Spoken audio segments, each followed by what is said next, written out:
noite de festa, glória a Deus. Você pode dizer aleluia, irmãos? Não cessamos de glorificar a Deus. Diga para o irmão do lado, que bom que você está aqui. Diga para a pessoa do outro lado, que bom que você está aqui. Aleluia, noite de comunhão. O culto mais importante para o cristão é hoje, você sabia? É culto de Santa Ceia. Abra sua Bíblia comigo no livro de Juízes, no capítulo 6. Juízes, no capítulo 6. Versículo 11.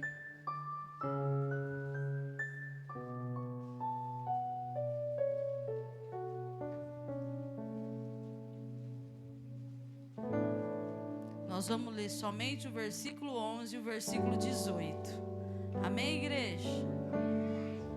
Juízes, no capítulo 6, do versículo 11, nós vamos ler, e também o versículo 18.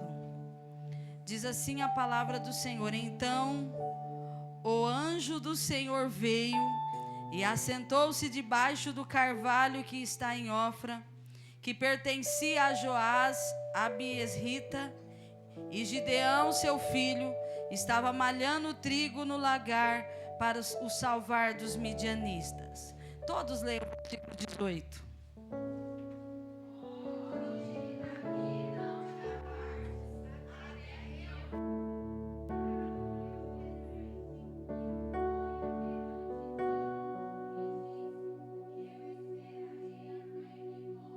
Feche os seus olhos. Vamos orar ao Senhor. Pai, obrigada por nós estarmos aqui.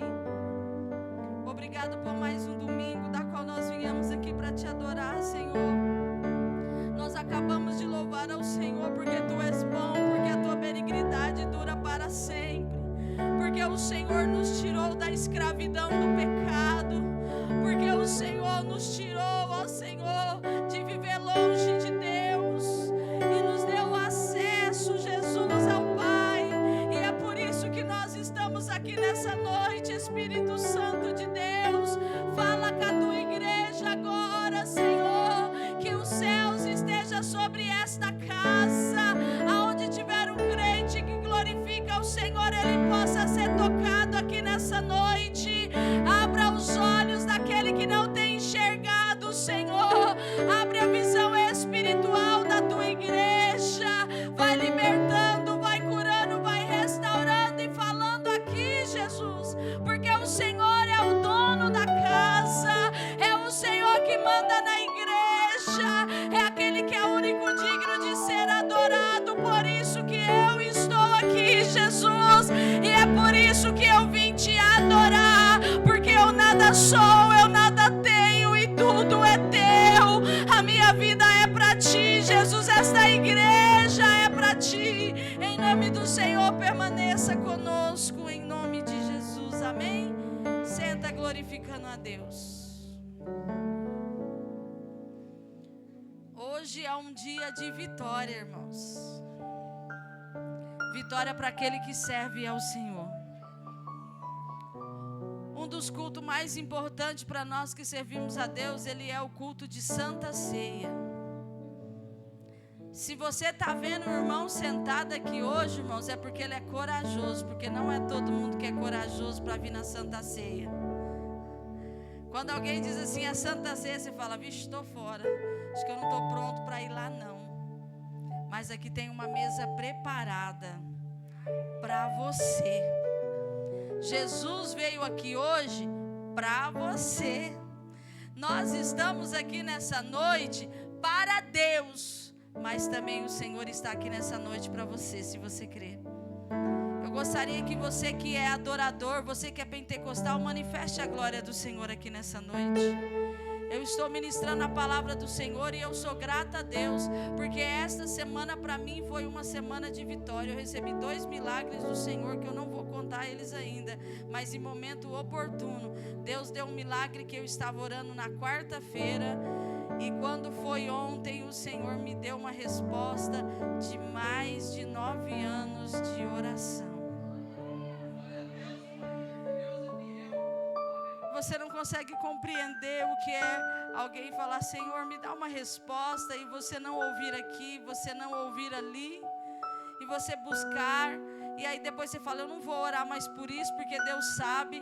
Aí de repente, passados uns dias, uns meses, um ano, você fala: Jesus, lembra de novo, eu ainda não tenho aquela resposta e eu quero ela. E o Senhor concedeu uma resposta sobre a minha vida e sobre a vida da minha família. Então eu estou aqui hoje como uma gratidão a Deus. Estou ministrando a palavra do Senhor hoje, porque o pastor Fabiano se recupera de um cateterismo que ele não pode ficar em pé, que foi feito na perna. Ele ainda está recuperando, mas está aqui para glorificar a Deus e tomar a Santa Ceia. E nós estamos aqui para falar de Jesus. Enquanto Jesus não voltar, eu vou falar de Jesus. Aleluia! E eu louvo a Deus porque o Senhor colocou essa palavra. Eu trabalhei o dia todo hoje e eu estava no meu serviço. Era 6h20 da tarde. Eu falei: Jesus, está quase na hora do culto, me dê uma palavra. E o Senhor me levou em 2 lugares na Bíblia, e eu quero falar para você hoje o que o Espírito Santo de Deus tocou no meu coração. Todo mundo aqui já ouviu falar em Gideão. Gideão foi um dos homens mais importantes. Primeiro porque nós já ouvimos falar que foi Gideão e os 300. Quem ouviu falar em Gideão e os 300? Irmãos, o desejo do meu coração é que Deus olhasse para mim e para a tua vida e desse vitória para você na batalha que nem Ele deu para Gideão. Nós lemos o versículo de número 11, que vai dizer que o anjo do Senhor veio e se assentou debaixo de uma árvore de carvalho, lá onde estava Gideão escondido, malhando trigo no lagar. Porque, para quem não sabe, Israel estava passando um momento de dificuldade por desobediência. E os midianitas e outros inimigos saqueavam as suas comidas. Tudo que eles plantavam, as plantações dele eram saqueadas, eram roubados. Tudo que o povo tinha que fazer para alimentar a sua família tinha que ser escondido, porque senão o inimigo vinha e roubava ele. Irmãos, às vezes nós passamos fase igual Israel estava passando. Tudo que você faz, se você não tiver um cuidado, o inimigo vem e saqueia e rouba. Você já passou por essa fase? Sabe quando você trabalha, como diz a palavra do Senhor, é em vão o trabalhador levantar de madrugada, comer o pão das dores, e tudo que ele fez entrar num saco furado. De que adianta você trabalhar e não poder desfrutar daquilo que Deus te deu? De que adianta você se esforçar e, como a Denise leu um versículo aqui, tornai para mim e eu tornarei para vós? Quando está dizendo tornai para mim, significa que eu já estou devolvendo aquilo que Deus já me deu, e Ele vai me devolver mais ainda.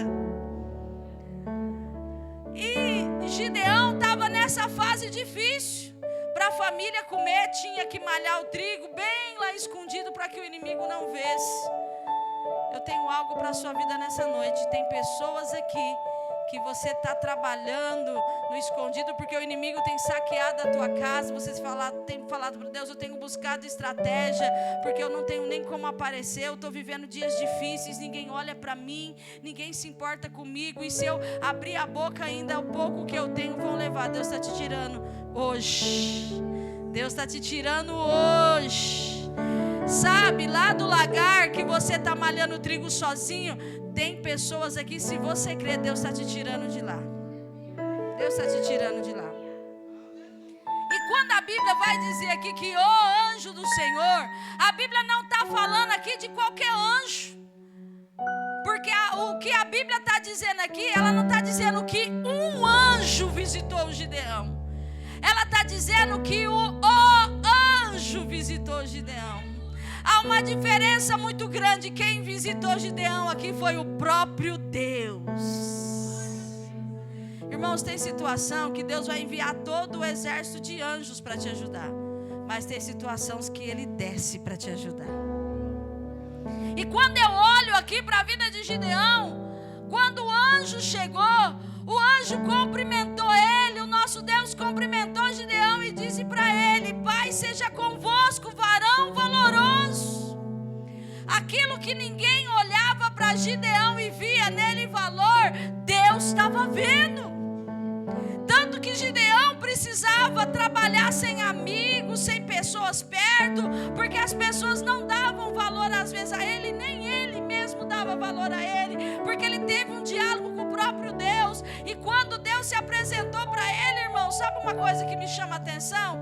Que muitos de nós agimos como Gideão. Se o próprio Deus chegasse para falar com você, o que você diria para ele? Gideão falou, não, eu sou de uma família difícil, nós é pobre, nós não tem nada, nós não tem ninguém. Gente, eu acho que se Jesus aparecesse para mim, eu ia agarrar ele e falava, não te sorto nunca mais, igual Jacó, daqui você não sai. Eu não sei nem o que eu vou dizer, Jesus, eu não sei como você vai agir se o próprio Deus vir falar com você, mas Deus diz, eu tenho intimidade contigo e quero falar com você. Fale com Deus. Quando Deus chegar para você, se manifestar, você fale com Ele. Não fuja do compromisso que Deus te deu. Não fuja da responsabilidade que queima no teu coração. Sabe por quê? Não podemos fugir de Deus. Você acha que você vai conseguir ficar fugindo de Deus e Deus está dizendo, não vai conseguir fugir.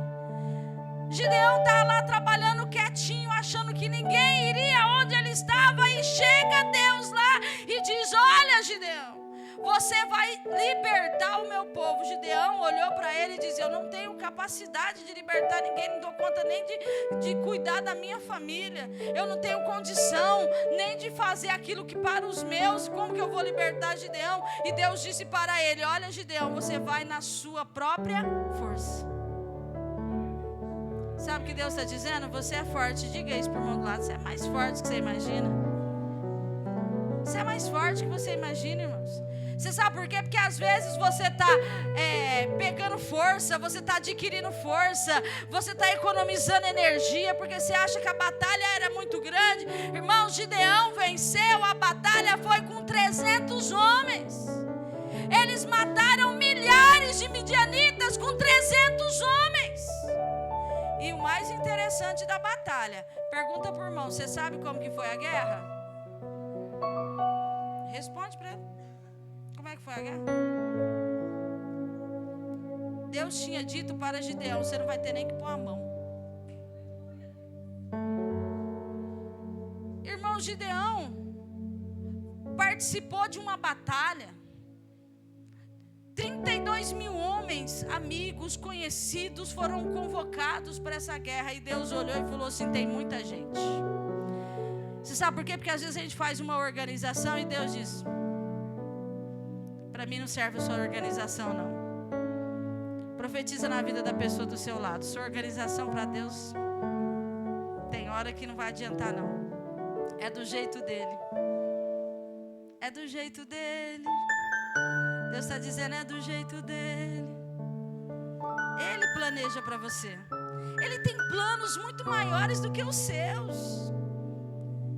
E aí, uma coisa que Deus disse para Gideão e que vai acontecer na vida de alguém aqui nessa noite, que os covardes e os medrosos, às vezes a gente convive com tanta gente covarde, sim ou não? Não pode citar o nome não, gente, às vezes dá problema se a gente citar, né? E quantas pessoas têm medo que convivem com a gente? Você está precisando de uma batalha, você está num empenho e tem alguém que está em Nárnia. O mundo está desabando dentro da sua casa e tem pessoas que simplesmente não se importam.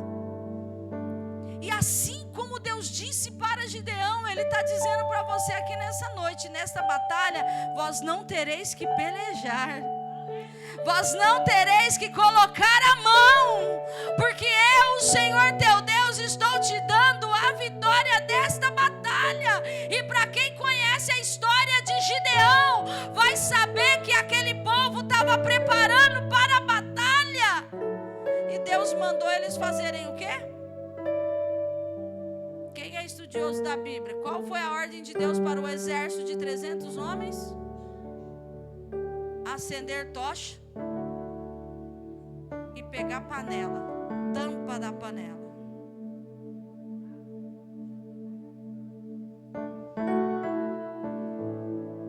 A gente entende, principalmente homem. Eu imagino a atitude daqueles homens, porque homem gosta de armas, sim ou não? Tem algum irmão homem aqui que diz que não gosta de arma? Se falar no revólver, alguém fala assim, eu vou tirar até a habilitação para esse negócio. Todo homem gosta, né? Mesmo que ele não vai caçar, mesmo que ele não pode caçar, mas eu acho que para um homem ter qualquer tipo de arma, para ele, né, Rogerinho? O homem se sente macho, se sente seguro. Aí 300 homens que foram escolhidos, porque os covardes e os medrosos voltaram. Os desatentos voltou também, sabe por quê? Porque um dos requisitos para estar com quem tem Deus propósito é ter atenção e não viver em Nárnia. Um dos requisitos para ser vitorioso é alguém que presta atenção no que está acontecendo à sua volta. E o Espírito de Deus está dizendo para você observar o que está à sua volta. Porque muitos de nós vemos as coisas acontecendo debaixo dos nossos olhos e não tomamos atitude. Deixamos o negócio crescer, deixamos o negócio complicado debaixo do nosso nariz. E quando Gideão falou para aqueles soldados beberem água, gente, se tem uma coisa que alguém gosta é de água, sim ou não? Teve gente que já pulou, o outro já nadou, o outro já foi de trenzinho em cima do outro e virou farra e alegria, porque aonde tem água realmente tem vida e tem alegria. Só que o que eles não entenderam é que eles estavam em uma guerra. E quando nós estamos em guerra, não é hora de pular, de comemorar, o inimigo está logo ali. Você precisa de atenção, você precisa de foco. Quando você começa um objetivo na sua vida, você precisa de foco, você tem que focar, porque se você não focar, você se distrair, você vai se enrolar todo e não vai alcançar seus objetivos. Como que você está numa guerra com o inimigo vindo para te matar, você vai tomar banho e não vai prestar atenção e você vai comemorar? Tem um tempo determinado para todas as coisas. Se você está em propósito, se você está em guerra, se você está em trabalho, se você foi chamado, se você foi escolhido, se você foi nomeado, se alguém colocou algo para você fazer, glorifica a Deus. Você tem capacidade, mas você precisa ter foco. Você precisa ter discernimento do que fazer e como fazer e a hora que fazer. Eles foram para a batalha. Eles queriam algumas armas, mas Deus mandou ele acender a luz e pegar e fazer barulho. Começar a bater panela e começaram a bater. Os inimigos viram aquele barulho, porque se tem uma coisa que o nosso Deus faz, é confundir os nossos inimigos. 300 homens batendo panela e tocha, o inimigo achou que era milhares de homens. Olha que coisa linda. Diga bem alto assim: Deus confunde meu inimigo. Você crê nisso? Pensa no inimigo seu que Deus vai confundir aí. Glorifica a Deus. Fala: Senhor, eu agradeço porque o Senhor vai confundir. O Senhor vai confundir a medicina. O Senhor vai confundir meus inimigos. O Senhor vai confundir algo que está acontecendo. Recebe aqui nessa noite. Eles nem precisou batalhar. O inimigo foi embora tudo correndo e entregou a batalha de mão beijada. Sabe, Deus conhecia a força de Gideão. Quando o anjo do Senhor chegou e disse: olha, Gideão, vai na sua força. Deus sabia que Gideão não conseguia nem mexer uma arma direito. Por mais que o homem já nasce com uma natureza mais espontânea para esse tipo de coisa, para batalha. Deus sabia que ele não tinha força no braço suficiente para enfrentar alguém. Mas o que Deus precisava de Gideão, sabe o que era? Não era a força do braço, era a obediência. E quando Deus pede obediência para nós, não adianta nadinha dos seus esforços. Deus quer obediência.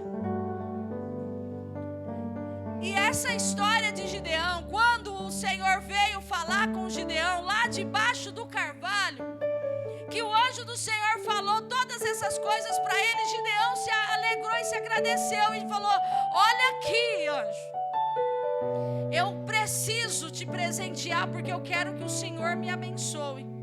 Então você fica aqui debaixo desse carvalho e não saia daqui, porque eu vou lá na minha casa fazer algo para você e eu trago daqui a pouco. Não saia daqui porque eu quero a tua bênção. Irmãos, olha a atitude de Gideão. Ele estava com o próprio Deus debaixo de um carvalho, que era um lugar de adoração, que ele recebeu a visita do próprio Deus.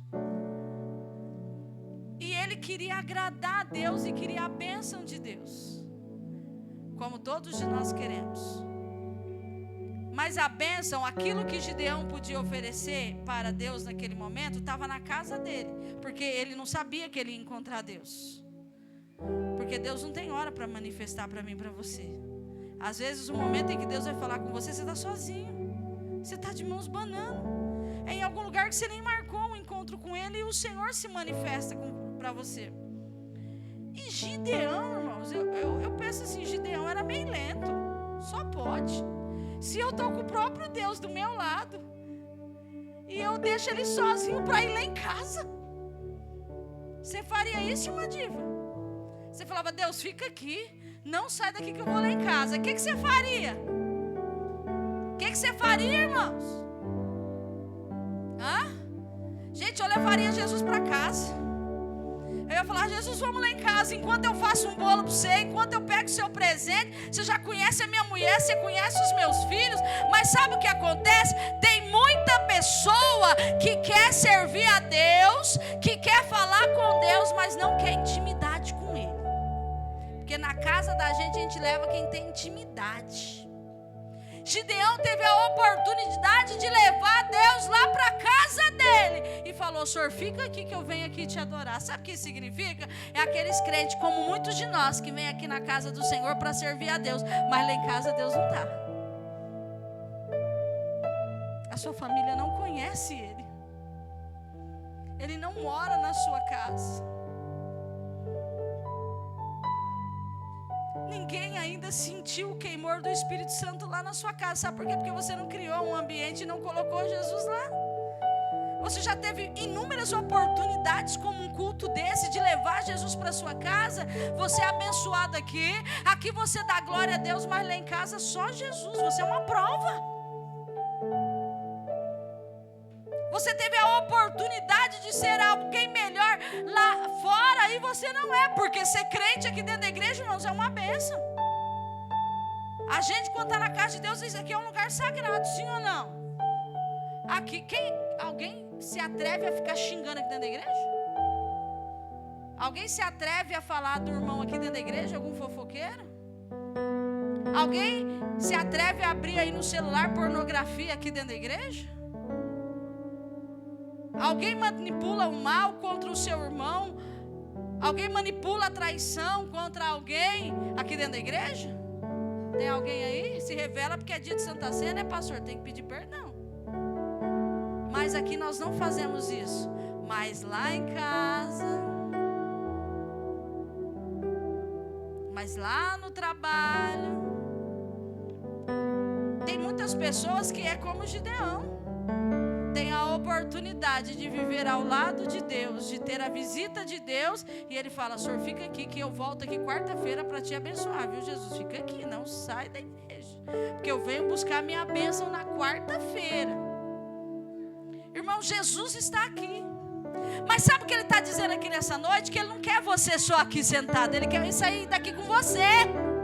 Ele quer que você que está aqui na casa dele sinta a presença dele a ponto de falar, Deus, eu não quero ir embora sem o Senhor. Senhor, eu não quero ir trabalhar amanhã se o Senhor não for comigo. Você precisa entender que Deus quer algo a mais com você. Ele te trouxe aqui para dizer que Ele tem algo a mais com você. Ele quer maior intimidade, Ele quer maior profundidade. Ele quer ir para casa com você. Ele não quer te esperar quarta-feira no culto. Ele não quer te esperar domingo que vem no culto. Pelo contrário, Ele quer estar lá na sua casa e vocês dizer, vamos junto para a igreja, porque tem alguém mais que precisa de mim. Irmão, Gideão foi embora. A Bíblia vai dizer que ele pegou um cabrito, ele preparou um cabrito, ele preparou pão com farinha. Irmãos, eu imagino que Deus ficou um bom tempo lá. Quanto tempo demora para matar um cabrito, limpar um cabrito, assar um cabrito, triturar um cabrito? Quanto tempo? Rogerinho, eu sei que é o açougueiro aqui. Para você que é açougueiro, porque se fosse lá em casa ia durar umas 12 horas. Quanto tempo dura para fazer um pão, gente? E Deus estava onde? Aonde que Deus estava enquanto Gideão estava fazendo? Lá debaixo do carvalho, esperando Gideão. Irmãos, o próprio Deus ficou esperando Gideão. E Ele te trouxe aqui hoje para dizer que Ele também te espera. Não é só você que está esperando em Deus. Quem espera em Deus aí? Porque eu espero um monte de milagre, eu espero um monte de bênção, eu estou esperando um monte de promessa. Mas você sabia que Deus também está aqui esperando você? Como assim, irmã Érica? Quantas vezes você prometeu para Deus que ia fazer algo e não fez? Quantas vezes você falou: Senhor, eu vou te servir, e não serve? Quantas vezes você fez uma promessa: Deus, se o Senhor me der isso, eu vou jejuar agora, se o Senhor me der isso, eu vou fazer isso, e você nunca pagou a promessa que você fez? Quantas vezes você fez votos, quantas vezes você fez propósito, e Deus está esperando você cumprir? Agora você vai olhar para a pessoa do seu lado e diz assim: Deus está de saco cheio do seu cabrito. Como assim, América? Deus está. Gideão chegou e entregou o cabrito para Deus. Deus recebeu o cabrito, irmão Zé Roberto. A Bíblia diz que quando Deus tocou, aquele negócio pegou fogo e subiu ao céu como um cheiro suave. E Gideão, oh glória, Deus recebeu, olha, eu entreguei um presente, Deus recebeu. E ele ficou todo feliz, eu estou feliz da vida. E Deus falou para ele: vai com a sua força. E ele foi embora, feliz da vida. Às vezes, irmãos, a gente faz tudo certo, Deus continua abençoando, e a gente acha que Deus está tudo bem com a gente.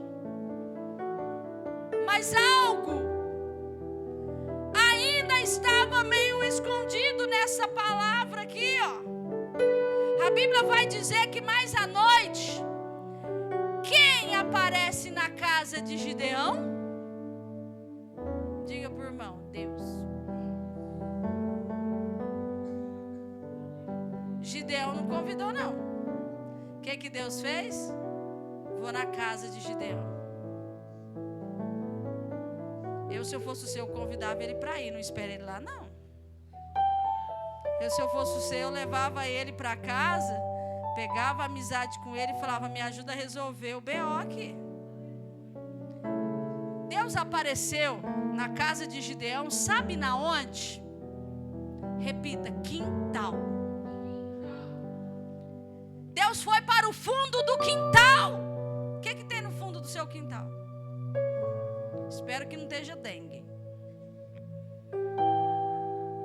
O que tem no fundo do seu quintal aí dentro? Porque no fundo do quintal a gente costuma esconder. Põe uma madeira, põe uma caixa, põe uma edícula, põe alguma coisa. Sim ou não? O que Deus encontrou no fundo do quintal de Gideão? Quem sabe aí, os leitores da Bíblia? Um bezerro do mió da terra. Um bezerro consagrado a Baal.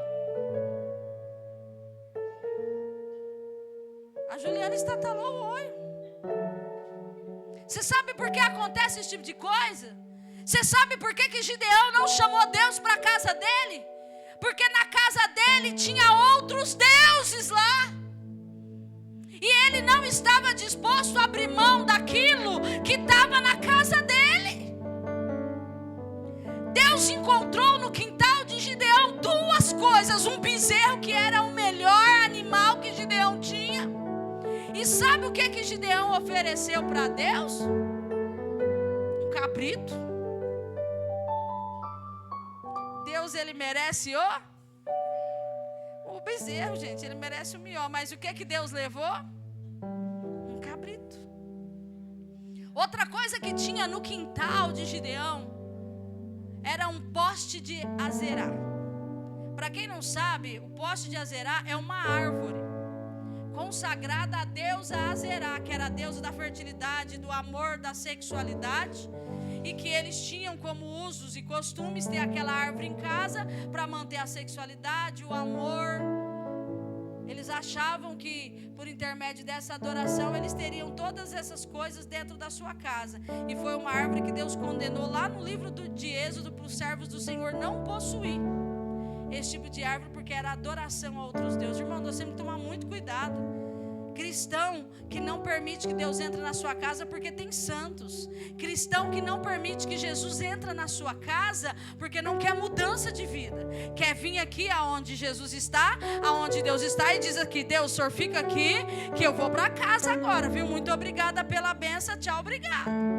Mas uma coisa que Gideão não sabia, que quando Deus escolhe uma pessoa, você pode até não levar ele para casa, mas ele vai marcar o encontro e vai aparecer lá na tua casa. E ele chegou lá na casa de Gideão e falou: Gideão, me responde uma coisa.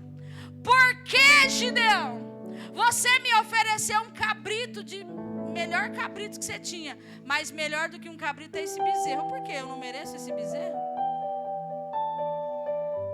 Ele engasgou, irmão.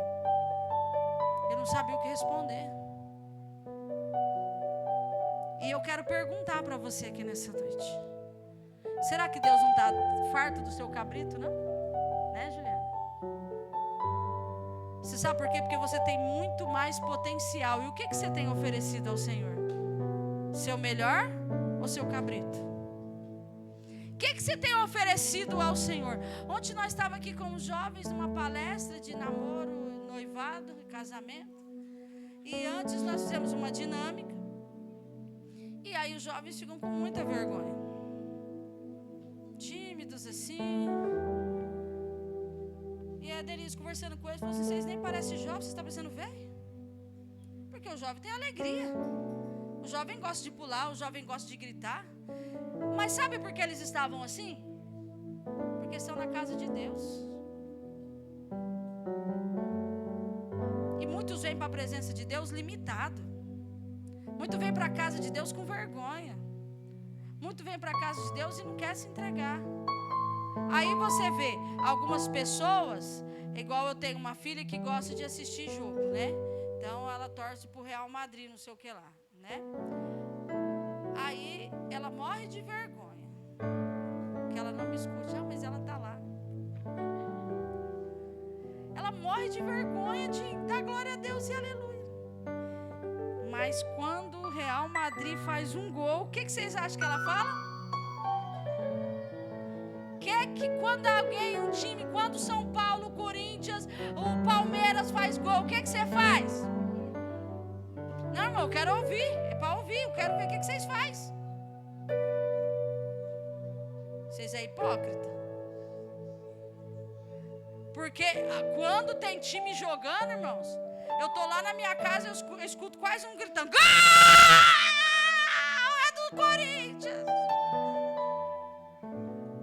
Quando o irmão testemunha aqui que Jesus tirou ele da morte, o irmão, amém, glória a Deus.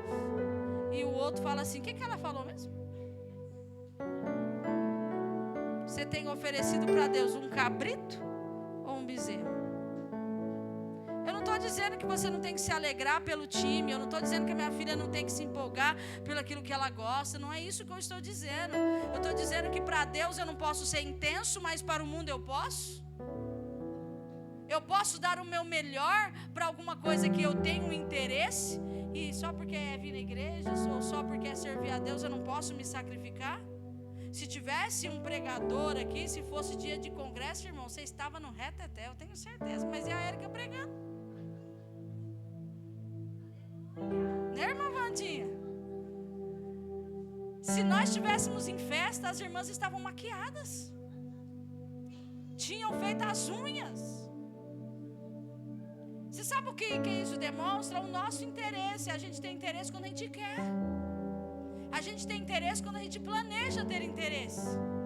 A gente oferece o melhor quando a gente planeja. Vocês fazem macarronada, lasanha todos os dias? É que dia que você faz? No final de semana, no domingo ou numa ocasião especial, sim ou não? Isso significa planejamento. Ah, mas você nunca vai fazer uma lasanha na segunda? Às vezes vai, o mozão faz aniversário na segunda, então vai ter a lasanha ou o churrasco na segunda porque ele gosta. Isso se chama o quê? Dar o melhor. Então, independente do dia, do lugar ou do ambiente, sabe o que o Espírito de Deus está dizendo? Que você tem que dar o melhor. Diga por irmão, você precisa melhorar. Você precisa dar o melhor. Diga para a pessoa, você precisa ser melhor amiga, você precisa ser melhor mãe, você precisa ser melhor crente. Diga para ela, irmãos, não tenha vergonha não, confronte ela. Você precisa melhorar. Você precisa se dedicar um pouquinho mais. Porque nunca é suficiente. Tudo aquilo que você fizer por alguém, eu vou dizer, ainda é pouco. Essa pessoa do seu lado merece mais. O seu Deus merece mais. A sua fé merece mais. Você não crê que a sua conta bancária merece mais? Você não quer? Você não quer muito mais? E Deus tem muito mais para você aqui nessa noite. Ele quer muito mais. E o amor de Deus para Gideão foi muito grande. Ele disse, Gideão, então o negócio é o seguinte, você levou para mim um cabrito, mas eu estou farto do seu cabrito. E eu queria que você analisasse se o nosso Deus também não está farto do seu cabrito, de tudo aquilo que você tem oferecido a Ele. Nós estamos num culto de Santa Ceia. E você vai oferecer o seu melhor, porque esta Santa Ceia que é uma mesa que cura. Para eu encerrar, irmãos, eu me lembro da última Santa Ceia, que o nosso Jesus estava, e que Ele disse que se nós estamos aqui hoje, diante desta mesa, é porque Jesus, antes de morrer, diz, eu quero que vocês façam isso sempre. E quero que vocês façam isso em memória de mim. Nós estamos aqui não para beber o pão, ou beber o vinho, ou comer o pão, porque eu estou com fome, irmão. Eu realmente estou com fome. Se alguém quiser me convidar depois do culto, eu estou aqui. Eu preciso comer. Mas eu não vim aqui para matar a minha carne e o meu estômago. Eu vim aqui para saciar a minha alma.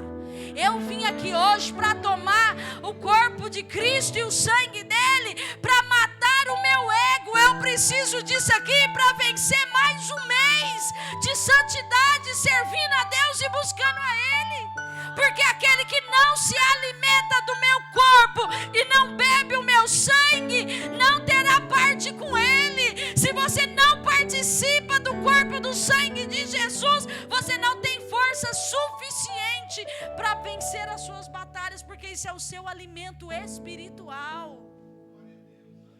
E Jesus, quando estava na mesa, Ele disse assim, olha, alguém aqui há de me trair. E os discípulos ficou apavorados, mas alguém vai trair? Gente, Jesus falou assim, é alguém de vocês. A gente nunca imagina que alguém que está do nosso lado irá nos trair. Mas a preocupação de Jesus naquela mesa não era expor o traidor, tanto que Ele não disse o nome do traidor, sim ou não?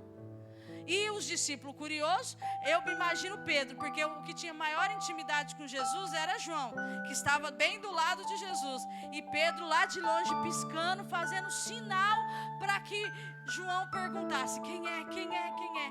Mas Jesus, diante de uma mesa, não estava para acusar ninguém e nem para expor quem era o traidor. Você sabe qual era a preocupação de Jesus? Que a pessoa que estava programando traí-lo pensasse. Jesus estava olhando para Judas. Jesus não podia dizer para todos eles que seria Judas, porque Jesus sabia que seria Judas. Jesus sabia quem era o traidor, mas Jesus não expôs ele. Sabe por quê? Porque Jesus amava a Judas. E se você ler a história da Santa Ceia, você vai ver que quando Jesus olhava para Judas, Jesus estava dizendo assim, Judas, eu sei que é você, mas eu não vou te expor, Judas. Eu sei o que você pensa, mas eu não vou te expor. E o Espírito de Deus está dizendo aqui nessa noite, eu sei quem você é, mas eu não vou te expor. Eu sei o que você faz, mas eu não vou te expor. Eu sei o que passa no teu pensamento e no teu coração, mas eu não vou te expor. Você veio na minha mesa. Irmãos, você que está aqui, você está na mesa noite Jesus está dizendo: eu te amo, eu sei as tuas obras, eu sei os teus planos, eu sei o que você está sentado aí pensando de mim, mas meu filho, eu te amo e quero você aqui na minha mesa. Irmãos, quantas vezes nós acusamos pessoa e queremos pessoa longe da mesa do Senhor, e Deus está dizendo: não, eu quero você aqui perto, eu quero você junto de mim. Quando Judas percebeu que ele era ele, porque ele sabia que era ele, porque ele já estava maquinando há muitos dias, ele estava de comum acordo há muitos dias. A Bíblia vai dizer que até o momento daquela mesa, Judas estava ali sentado com pensamentos, programando, indeciso, não sabia se fazia ou se não fazia. Mas uma coisa foi crucial para a decisão de Judas: ele levantou da mesa. E se você ler isso em Lucas 22, você vai ver que quando ele levantou da mesa, o diabo entrou em Judas. E aí Judas fez todas as coisas porque o diabo tinha entrado nele. A decisão errada de Judas não foi pensar ou maquinar em trair Jesus, foi levantar da mesa e sair. O que eu quero que você observe aqui nessa noite, porque o Espírito Santo está falando seriamente com a tua vida. O que o diabo quer é que você levante daqui. O que o diabo quer é que você saia daqui. O que o diabo quer é que você saia da presença de Deus, porque você aqui na mesa, ele não pode te possuir. Você aqui machucado, enganado, sofrendo, na luta, na prova, mas você está na mesa. Judas estava com a presença de Deus na mesa. Foi ao se levantar da mesa que o diabo entrou na vida de Judas. E Deus está te falando aqui nessa noite: eu estou te dando a oportunidade de continuar na mesa. Não importa o que você já pensou, o que você maquinou, o que você desejou, tudo aquilo que você tem planejado. Deus diz: não saia da minha presença, não saia da mesa, porque se você tomar a decisão de levantar e sair, o diabo vai te pegar e será tarde demais para a tua vida. Será tarde demais para você voltar atrás. Deus está dizendo: eu quero você na mesa da comunhão, eu quero você matando a sua carne, eu quero você se entregando para o Filho de Deus e não levantando e saindo, porque tem uma mesa lá fora preparada para destruir a tua casa, para destruir a tua família, para destruir o teu nome, para acabar com você de vez. Deus está dizendo: eu te chamei, eu te escolhi com um propósito, eu te trouxe aqui nessa noite para dizer que eu quero você na minha mesa. Que assim como ele chamava Judas: Judas, vem aqui, Judas, e ele disse: não, eu tenho que ir. Deus está te chamando aqui nessa noite para você continuar na mesa. Às vezes você não tem dado o seu melhor, assim como Gideão não deu. Às vezes você nem entendeu, você não quis abrir mão de algumas coisas ainda, mas o Espírito de Deus está dizendo: eu vou visitar a tua casa e vou te encontrar lá e vou apontar cada uma das coisas que você vai ter que tirar, porque Deus está pedindo para você. Às vezes será o poste de Azerá, às vezes será o bezerro importante que você dá valor e você não quer abrir mão, e Deus está dizendo: você vai fazer, porque eu tenho uma vitória para a tua vida. E a Bíblia diz que Gideão fez com medo do pai dele, porque o poste de Azerá era do pai dele, o bezerro era de família, mas ele tomou um posicionamento e a sua família foi vitoriosa e ele conseguiu vencer uma batalha sem ter que lutar. Se coloque em pé, feche os teus olhos, você vai orar.